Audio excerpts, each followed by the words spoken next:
தலைவர் தளபதி அவர்களோட அரசில் மேம்பாலங்கள், வட்டாட்சியர் அலுவலகம், அரசு கட்டிடம், அரசு மருத்துவமனை கட்டிடம் போன்ற திட்டங்கள், பல்வேறு திட்டங்கள் நிறைவேற்றப்பட்டு சிறப்பாக செயல்படுத்தப்பட்டு வருகிறது.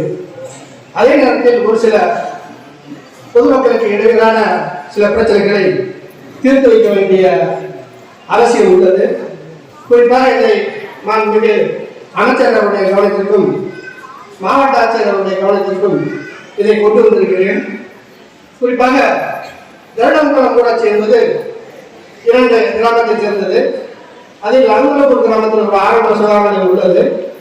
அந்த ஆரம்ப சுகாதாரத்திற்கும் கருடங்குளத்திற்கும் 3 கிலோமீட்டர் தூரம் தான். ஆனால் அந்த கருடங்குளம் கிராமமானது ஒரட்டூர் ஆரம்ப சுகாதாரத்துடன் இணைக்கப்பட்டு உள்ளது. குறிப்பாக தாய்மார்கள், கர்ப்பிணி பெண்கள் பதிவு செய்ய வேண்டும் என்றாலும், மாதம் பரிசோதனைக்கு செல்ல வேண்டும் என்றாலும் ஒரட்டூருக்கு சென்றாக வேண்டும். ஒரட்டூருக்கும் கருடங்குளத்திற்கும் போக்குவரத்து என்பதே இல்லை. அதற்கென்று தனி வாகனம் ஏற்படுத்திக் கொள்ள வேண்டும். அப்படி இருந்தால் தான் செல்ல முடியும். அடுத்தவருடைய உதவி தேவை. ஆனால் கருடங்குளத்திற்கும் அலுவலகத்திற்கும் 3 கிலோமீட்டர் தூரம் தான் ஒரே ஊராட்சி.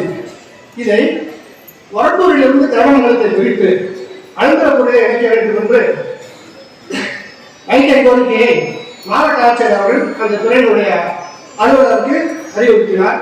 அந்த அலுவலர் இதை பிரிக்கவும் முடியாது, இணைக்கவும் முடியாது என்று கூறிவிட்டார், எழுதிவிட்டார். அந்த கடிதத்தை பார்த்தவுடன் அந்த அலுவலகத்தில், சார் இந்த மாதிரி எழுதிருக்கிறீங்க அப்படின்னு சொன்னேன். இல்லையா, அது கவர்மெண்ட்ல சொல்லிட்டாங்க, கூட்டு சேர்க்க முடியாது அப்படின்னு சொன்னாரு. கவர்மெண்ட்ல சொன்னேன், சார் நீங்க தான் எழுதிருக்கிறீங்க அப்படின்னு சொல்லி சொன்னேன். சார் ஒரு நிகழ்ச்சியில் இருக்கேன், மறுபடியும் கூப்பிடுன்னு சொன்னார். கூப்பிடல. அதுக்கப்புறம் நான் தான் எடுத்து தொடர்பு கொண்டேன். சென்னையில் இருக்கேன் சார் சொன்னாரு. அதுக்கப்புறம் தொடர்பு இல்லை. ஆனால் அவருக்கு இல்லை. இதை நான் எதுக்கு சொல்றேன்னா, சில இடையூறுகள் பொதுமக்கள் இடத்திலே பயணிக்கின்ற பொழுது இது அவசிய பிரச்சனை. எனவே மாவட்ட ஆட்சியர் அவர்களும் அமைச்சர் அவர்களும் இதை கருத்தில் கொண்டு இதை அலுவலகத்துறை இணைப்பதற்கு ஒரு வழிவகை செய்ய வேண்டும் என்றும், அதே போன்று லாங்குடியில் 2006 மாண்புமிகு முதல்வர் கலைஞர் அவர்கள் இருந்த பொழுது மேம்பாலம் கட்டப்பட்டது. அப்பொழுதே சுரங்கப்பாதை அமைக்கப்பட்டது. அந்த சுரங்கப்பாதை அமைக்கப்படுகின்ற பொழுது நம்முடைய ஆட்சி இல்லை, அதிமுக ஆட்சி இருந்தது. அந்த சுரங்கப்பாதையில் இப்பொழுது பொதுமக்கள் பயணிக்க இயலவில்லை. அதெல்லாம் அவர்கள் ரயில்வே பாதையை கடந்து மேலே செல்கிறார்கள். தடுப்பு அமைக்கப்பட்டிருந்தாலும் அதையும் மீறி அவர்கள் அந்த சுரங்கப்பாதையில் செல்ல இயலாத காரணத்தினால் அந்த பாதையை கடக்கின்ற பொழுது உயிரிழப்புகள் ஏற்படுகின்றது. இதை சில நேரங்களில் கைபேசியிலே சில செய்திகளை, விமர்சனங்களை வைக்கின்ற பொழுது உண்மையாகவே மன வருத்தமாக உள்ளது.